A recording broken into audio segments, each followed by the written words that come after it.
Ku nkomerero y'omwezi gwa Museenene ekitongole ekiddukanya ekibuga Kampala kyakyusa endabika y'akabonero k'ekibuga n'omumala gw'ekibuga. Wano banna-DP we basinzidde ne bambalira nankulu w'ekibuga Kampala Jennifer Musisi Ssemakula olw'okukyusa akabonero k'ekibuga nga tamaze kubuuza ku bannakibuga wamu n'olukiiko olukulemberwa Lord Mayor. Okusinziira ku DP, akabonero akaggyibwawo kaali kalaga obusolo okwava erinnya Kampala. Nti akabonero akakadde kabaddeko ensolo ze bayita impala. Ensolo ze zabeeranga mu Kampala era erinnya Kampala kwe lyava.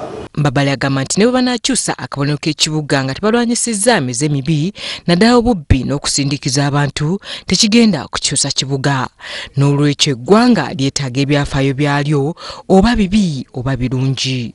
Tetukkiririza mu history wa Kampala mulungi nnyo, naye okukola akabonero kano akataliiko kintu nga kaliko bigambo bugambo ne City Hall tekigenda kuyamba. Mbabali agamba nti Jennifer Musisi okukyusa endabika y'akabonero k'ekibuga nga teyeebuuzizza ku lukiiko lwa KCCA olukulembera Lord Mayor yakikola mu bukyamu era kityoboola etteeka lya Kampala erya 2011 eryateekawo KCCA.